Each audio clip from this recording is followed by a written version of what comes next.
Story 1. The Frozen Memories. The Miller family had been coming to the secluded forest cabin for New Year's Eve for as long as anyone could remember. A tradition passed down from David's grandparents, who had first built the cabin in the 1950s, tucked away in the snowy wilderness, far from the bustle of city life. It was the perfect place to ring in the new year in peace. But this year was different. A vicious snowstorm had rolled in unexpectedly, trapping them inside. The winds howled like wild animals, and the snow piled up in thick drifts outside the window. The family, usually filled with excitement at the thought of their cozy retreat, now felt a growing sense of unease. The storm showed no signs of letting up, and with no phone service and no way to reach the outside world, they had no choice but to make the best of it. David and Alice, the parents, tried to distract their children, Emma and Jake, with board games, hot chocolate, and stories. But the cabin felt colder than usual, not just from the storm, but from an inexplicable chill in the air. Emma, the older of the two children at 16, grew restless. She decided to explore the attic, hoping to find something interesting to pass the time. As she sifted through old boxes of forgotten keepsakes, her fingers brushed against something unexpected. A dusty, leather-bound journal lay tucked beneath a stack of yellowed letters. Emma blew off the dust and opened the first page. The handwriting was elegant, almost flowing, and the date at the top of the first page caught her eye. December 31st, 1927.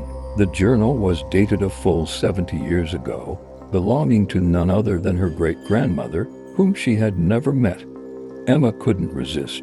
She sat down in the dim light of the attic and began to read aloud. David, who had joined her in the attic after hearing her call, looked over her shoulder.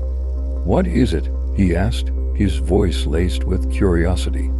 Emma didn't answer immediately. She turned the pages, her eyes scanning quickly, and then stopped at a particularly grim passage. "It's about a disappearance," she said softly, her voice betraying the growing unease she felt. "Great-grandma mentions her sister Hannah. She disappeared without a trace one New Year's Eve."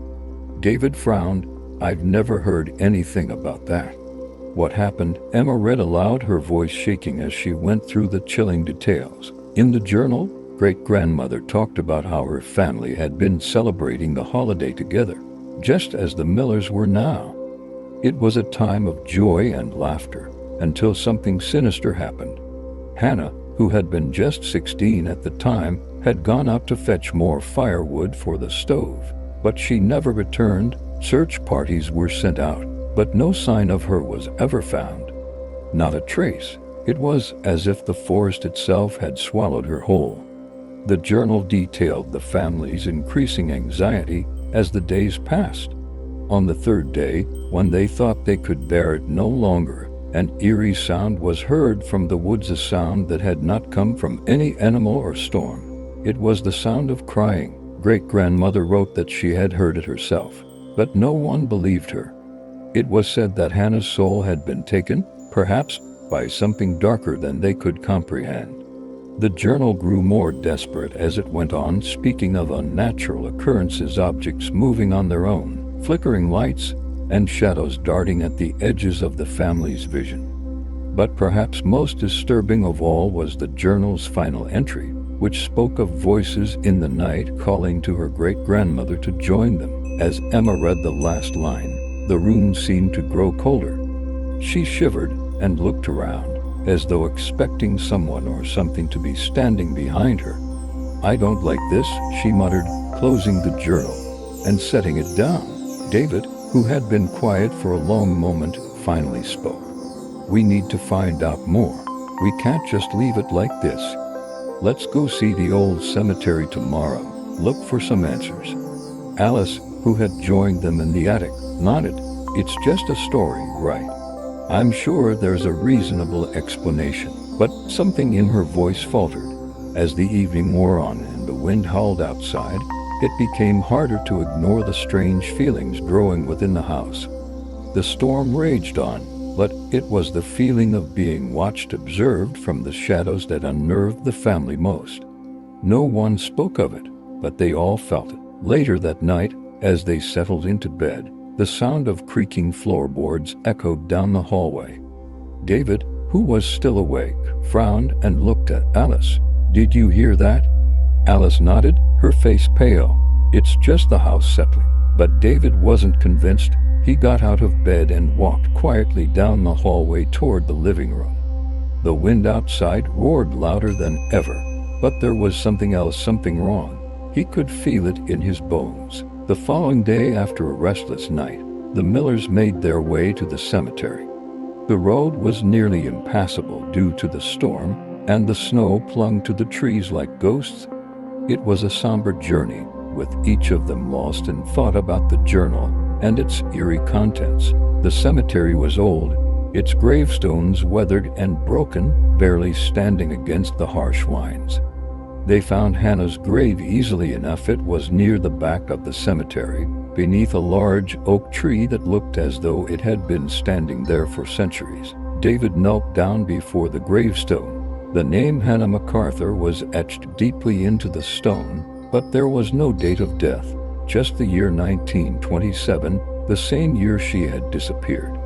Alice's breath caught as she read the inscription aloud, "Beloved sister, lost to the winds of time." Just then, a shrill cry echoed across the cemetery, a mournful wail that seemed to come from the very earth itself. It was the same sound that great-grandmother had described in her journal. Emma, her face pale, whispered, "We need to leave now." But as they turned to leave, the air grew thick with a heavy presence, as though the very ground beneath their feet was pressing in on them. It was then that they saw her, a figure standing by the old oak tree, wearing a tattered white dress. The woman's face was obscured by her long hair, but her cries were unmistakable. The Millers stumbled back in fear, but something deep inside David told him they couldn't leave just yet. He stepped forward, his voice trembling but determined. "Hannah, if you're here, we've come to help." The ghostly figure stopped crying and slowly turned to face them. The air grew colder still, and the ground beneath their feet seemed to shift. David could feel the weight of the past bearing down on them. The figure's face was gaunt, hollow-eyed, her expression one of sorrow and anger combined. She spoke, her voice like a whisper carried by the wind. "I was left, abandoned, forgotten." David stepped forward, holding out the journal. "Your sister wrote about you. She never forgot you." The spirit's eyes softened, just for a moment, before her expression hardened again. "I am not here to be remembered. I am here to take what was stolen from me." With that, the spirit began to move toward them, her form shifting like smoke, swirling around them. Anna screamed, and David grabbed her hand tightly. "We need to end this," Alice shouted, clutching the family heirloom, an old pendant passed down through the generations. It was said to have powers tied to the family's past. David looked at it and understood. He quickly placed the pendant on Hannah's grave. As soon as it touched the earth, a brilliant light erupted from the ground, engulfing the spirit. The air became still, and the wind died down. The figure of Hannah collapsed to the ground, her form becoming translucent, and with one final, sorrowful cry, she disappeared into the snow. The storm had passed, the snow began to fall lightly once more, and the sun broke through the clouds. The family stood there for a long time, staring at the grave. The air around them felt clearer, lighter, as though a great weight had been lifted. "We did it," Alice whispered, still shaken but relieved. David nodded, his voice thick with emotion. "We gave her peace." As they returned to the cabin, Emma held the journal close to her chest. The weight of the past was finally gone, but she knew that she would never forget the haunting cry of the woman in the snow. The Millers returned home, but as they drove away, David looked back at the cabin, the dark forest beyond, and the place where it all had started. He realized that some memories were meant to be frozen in time, never to be forgotten, but never to be disturbed again.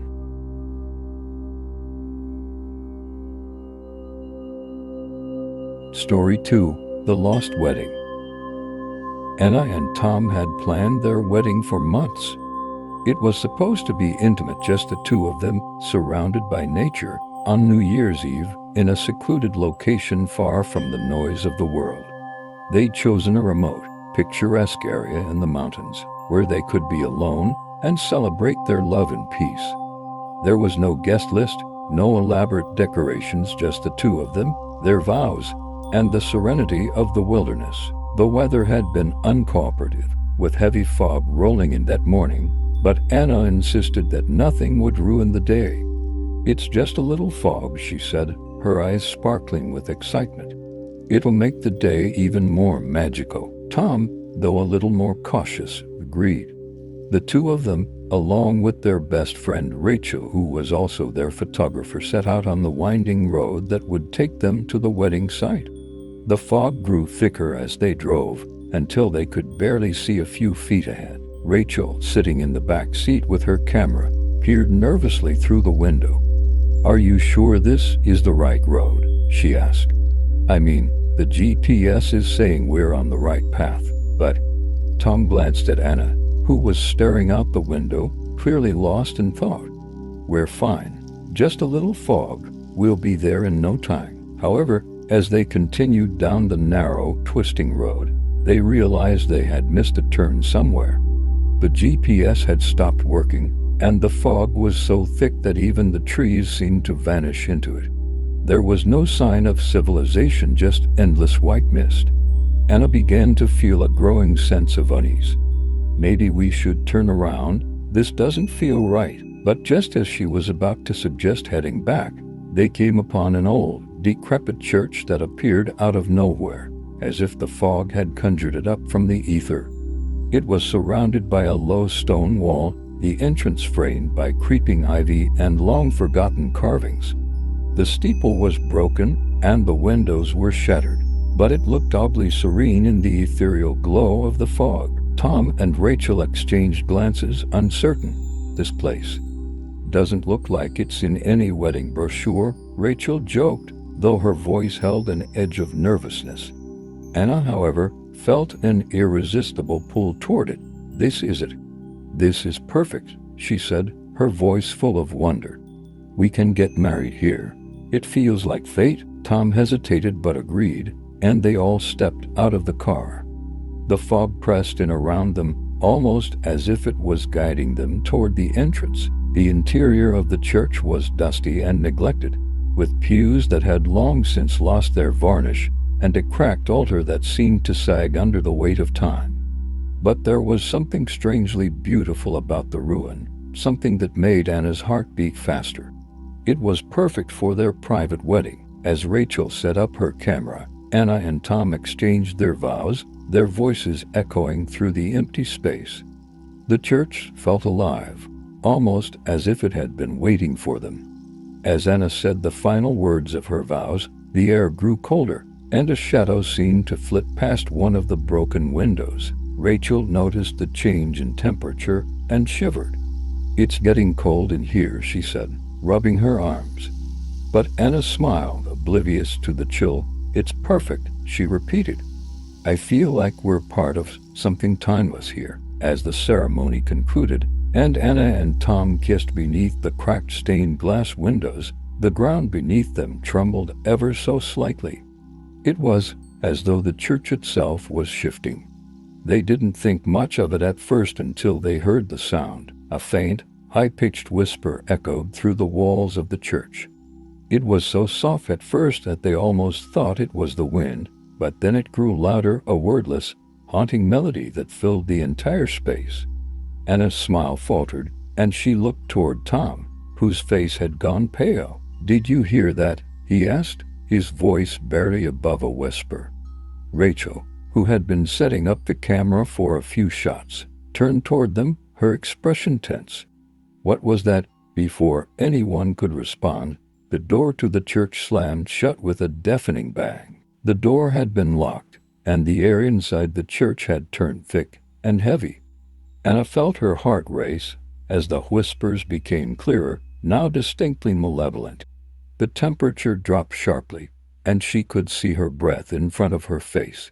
"Something's wrong," Rachel said, her voice shaky. "We need to leave." But as they rushed toward the door, they found it stuck, as though something or someone was holding it shut. Panic began to rise in Anna's chest. "What's happening? Why can't we leave?" Tom tried to force the door open, but it wouldn't budge. The whispers grew louder, now sounding like voices calling to them from the shadows. The candles flickered, casting long, distorted shadows on the walls. It was then that Rachel noticed something strange. On the far side of the church, a large, faded portrait hung crookedly.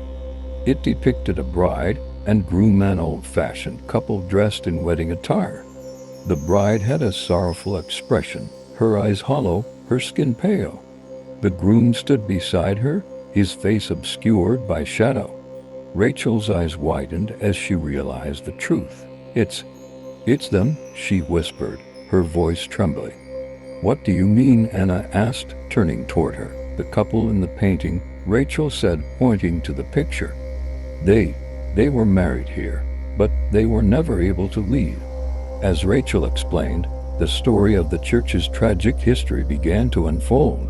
The church had once been the site of a joyful wedding just like Anna and Tom's, but that joy was short-lived. On the night of the wedding, the groom had abandoned the bride at the altar, fleeing the ceremony without explanation. The bride, heartbroken and distraught, had waited by the altar, refusing to believe that he would never return.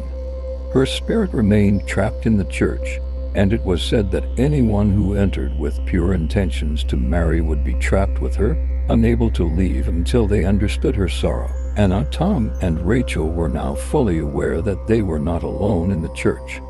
The bride's spirit had awakened, and she was angry. The whispers in the air grew sharper, more insistent. The temperature continued to drop, and the shadows grew longer and darker. "We have to get out," Tom said, his voice panicked. He banged against the door again, but it was no use. The spirit had sealed them inside, and there was no way out. Suddenly, the figure of a woman appeared at the back of the church. She was draped in a tattered wedding dress, her face hidden beneath a veil of dark, tangled hair. Her footsteps echoed in the silence as she glided toward them. "Leave this place," she whispered, her voice carrying an eerie echo. "You have no right to be here." Anna froze, her heart pounded in her chest. "We didn't do anything wrong," she pleaded. "We're just trying to get married. Please."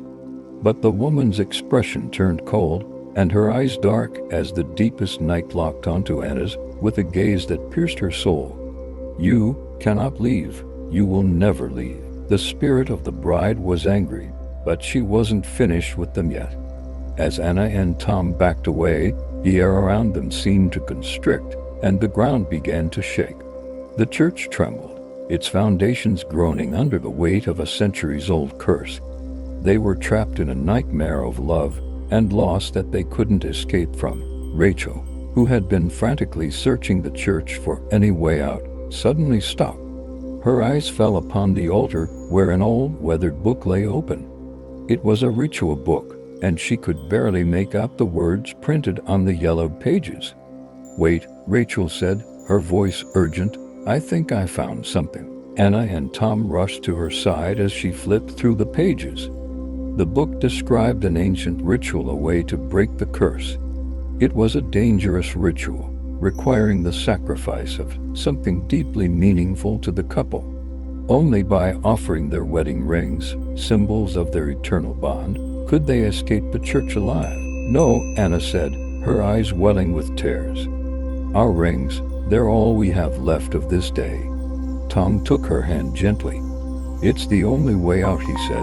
"We have to do it." With trembling hands, they took off their rings and placed them on the altar.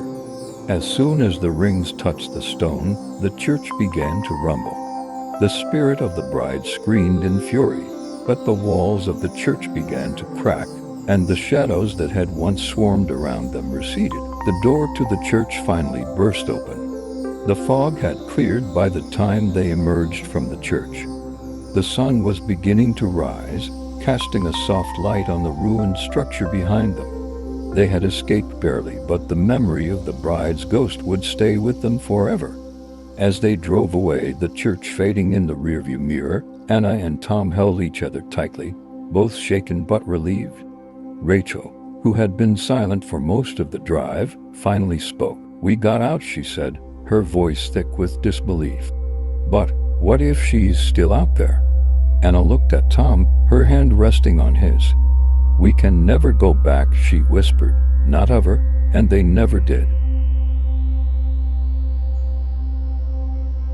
Story 3: The Crying Bridge. Ninh had lived in the small Vietnamese village all his life, surrounded by lush rice fields and thick forests that whispered in the wind. The village, though quiet, held many old stories and superstitions passed down through generations. One of the most well-known was the tale of the Crying Bridge, a place that no one in the village dared to cross after dark. The bridge, an ancient stone structure that spanned a wide, murky river, was just a short walk from Min's house. It had been there for as long as anyone could remember, its weathered stones covered in moss and vines, its arches standing strong despite the passage of time. But it wasn't the bridge itself that people feared, it was the ghostly figure of a woman seen weeping near its edge, her face obscured by a long veil. Min had heard the story countless times as a child, and though he never fully believed it, he had always felt a sense of unease when walking near the bridge after sunset. The villagers whispered that the woman was a bride who had died on her wedding night, her husband abandoning her on the night they were supposed to start their life together. The legend said that her spirit was cursed to weep forever on the bridge, searching for the love that was stolen from her. But Min had grown up with a pragmatic view of life. He dismissed the old stories as superstition until the night he and his wife, Lan, and their daughter, Mai, experienced something that would change his understanding of the village forever. It was a quiet evening when Min and Lan decided to take a walk with their daughter, Mai. They had been working in the fields all day and wanted to stretch their legs. The sun was beginning to set, painting the sky with warm oranges and pinks, and a slight breeze rustled through the trees. "Let's take a walk to the bridge," Lan suggested, her voice light with the promise of a peaceful evening. "I've always wanted to see it at sunset." Min, who had heard the warnings many times before, hesitated. "It's getting late," he said. "We should head back soon." Lan laughed. "Oh, come on, it's just a bridge. What's the harm in seeing it once?" Reluctantly, Min agreed. He didn't want to appear superstitious, but as they walked down the familiar dirt path toward the bridge, an unsettling feeling crept over him. He glanced at the dense forest surrounding them, the trees now darkening as the light of day faded. It felt like something was watching them. As they approached the bridge, they noticed the air had grown still. The breeze had died, and the river below them seemed unnervingly quiet. Suddenly, an old villager appeared from the shadows, his face grin. "You shouldn't be here," he warned, his voice low and urgent. "The bridge is not safe after sunset." Min gave the man a polite nod but didn't take him seriously. "It's just an old story, old man," Min said with a chuckle. "Nothing to worry about." But the villager didn't smile. "I've lived here all my life," he said, his voice shaking slightly. "And I can tell you some stories are more than just stories. Be careful." With that, the man turned and disappeared back into the village, leaving Min and Lan standing there uneasy. Ignoring the warning, they continued toward the bridge. As they crossed the old stone structure, Mai, who had been skipping ahead, suddenly stopped and pointed at the far side of the bridge. "Look, Mommy, there's a woman," she exclaimed. Lan and Min both turned toward the riverbank, and their blood ran cold. Standing by the water, a figure in white was weeping uncontrollably. The woman's long, flowing hair covered most of her face, but they could see the outline of her Ghana wedding dress. Her body shook with sobs, Her hands clenched tightly to the edge of the bridge as though she were waiting for something or someone. "Who is she?" Mai whispered, her voice trembling. Men's heart raced, his instincts screaming that they should leave. "Let's go now," he said, gripping Lan's arm. "We shouldn't be here." But Lan, who had always been more curious than fearful, took a step toward the woman. "Maybe she needs help," Lan said softly, her voice filled with compassion. "Maybe she's lost or in trouble."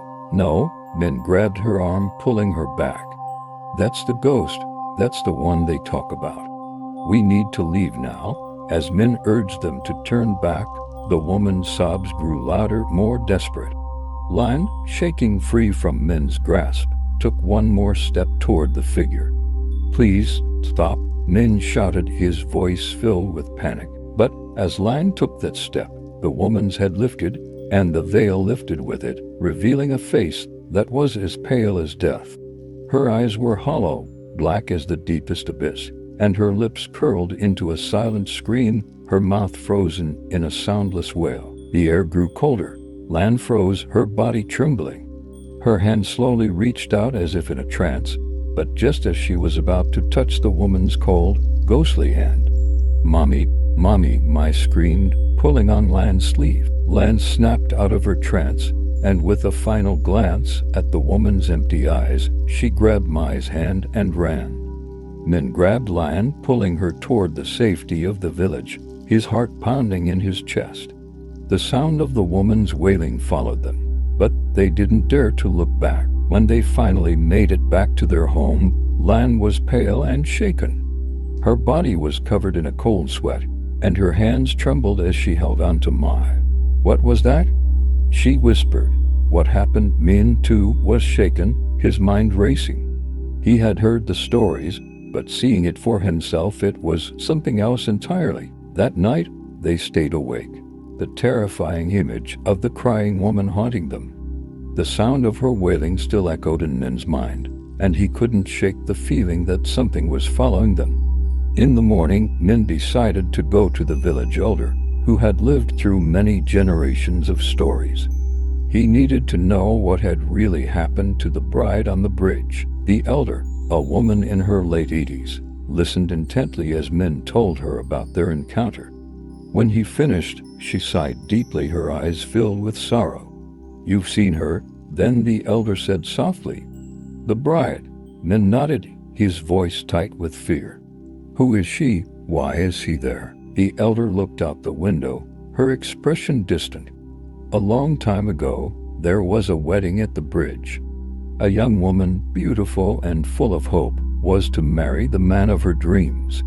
But on the night of their wedding, he left her there, abandoned her, without explanation.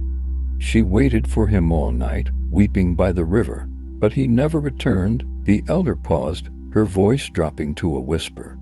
"She died there waiting for him, and now her spirit cannot move on.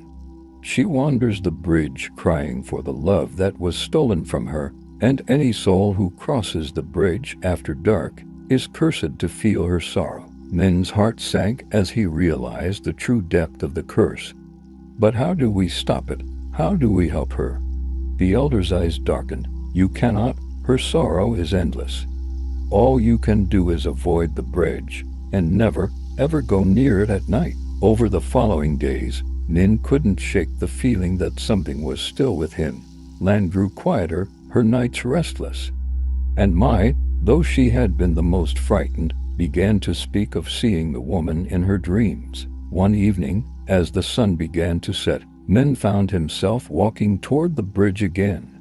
His mind raced with thoughts of what had happened. Could there be more to the story? What if there was a way to end the curse? He had to know. When he reached the bridge, the air grew unnervingly still. The fog had rolled in thick again, and the river below was almost completely silent. As he stood at the center of the bridge, he heard it, the faint sound of crying, distant at first, but growing louder. "Please," Min whispered into the mist, "I'm sorry." But the woman appeared again, her figure rising from the shadows, her white gown flowing in the wind. This time, her face was visible, her expression one of endless sorrow. Nin took a deep breath and stepped toward her.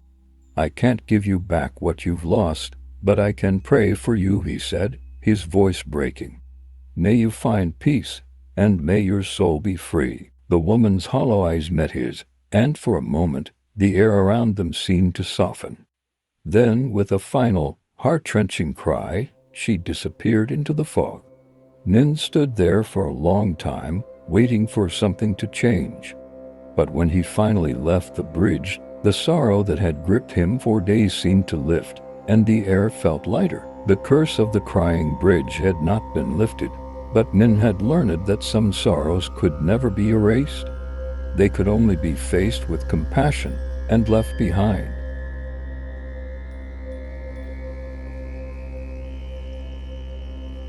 Story 4. The Snowman's Curse. It was Christmas Eve in the small town of Willow Creek. The Carter family, John, Mary, and their 2 children, Lily 10 and Luke 8, were enjoying their annual tradition of building a snowman in their front yard. This year's snowfall was heavier than usual, and the children were ecstatic as they shaped the snow into a large, jolly figure. "Don't forget the scarf," Lily exclaimed, wrapping a bright red scarf around the snowman's neck. "And the hat," Luke added, placing an old black top hat on its head. The finishing touch was a carrot nose and a pair of button eyes. The snowman stood proudly in the middle of their yard, its cheerful expression a reflection of the holiday spirit. As night fell, the family gathered inside for hot cocoa and Christmas movies. The snowman stood silently under the glow of the street lamp, its shadow stretching across the yard. But as the hours passed and the children went to bed, strange things began to happen. The next morning, Lily was the first to notice something odd. She ran to the window to admire the snowman but froze in confusion. "Mom, Dad, the snowman moved," she called out. John and Mary exchanged puzzled looks. "What do you mean, sweetie?" Mary asked as she walked over to the window. The snowman, which had been facing the street the night before, was now turned toward the house, its button eyes seemingly staring straight into the living room window. John chuckled nervously. "It's probably just the wind," he said, though he couldn't explain how a wind strong enough to turn the snowman hadn't toppled it. But Mary felt a chill run down her spine. "Let's keep an eye on it," she said softly, trying to mask her unease. That evening, as the family gathered for dinner, a loud thud echoed from outside. John went to the door and opened it cautiously. The snowman was still standing, but now its head was tilted slightly to one side, as if watching him. He shook his head and closed the door, brushing it off as his imagination. "It's just a snowman," he muttered to himself. But later that night, as the family slept, shadows danced across the walls of the house. Lily woke up to the sound of faint whispers, like the wind carrying a distant voice. She tiptoed to the window and gasped. The snowman was now closer to the house, standing just a few feet from the front porch. Terrified, she ran to her parents' room. "Mom, Dad, the snowman moved again," she cried. John and Mary dismissed it as a child's nightmare and assured her everything was fine. But deep down, they both felt an unexplainable dread. The following day, John decided to investigate.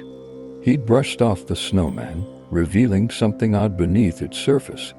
Scratched into the frozen layers were strange symbols, ones he didn't recognize. Mary, who had grown up in Willow Creek, suddenly remembered an old story her grandmother had told her. "The snowman's curse," she whispered, her voice trembling. "What curse?" John asked. Mary explained that decades ago, a widow in the town had built a snowman every Christmas in memory of her husband. One year, the townspeople, believing she was practicing witchcraft, destroyed her snowman and drove her out of the village. The widow cursed the town, vowing that anyone who built a snowman would awaken a vengeful spirit. John scoffed.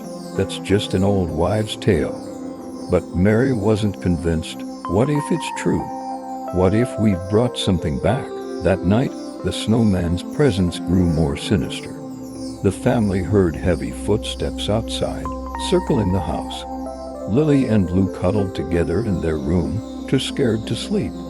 John stayed up, armed with a bat, determined to protect his family. Around midnight, the sound of shattering glass echoed through the house. The living room window was broken, and snow covered the floor. John rushed to the room and froze. The snowman was now inside the house, its eyes glowing faintly in the dim light. Mary screamed as the snowman lurched forward, its once harmless form now an ominous figure. It raised one of its twig arms, and the temperature in the room plummeted. Frost spread across the walls, and the family could see their breath in the freezing air. "We have to destroy it," Mary shouted. John grabbed a fire poker from the fireplace and struck the snowman with all his strength.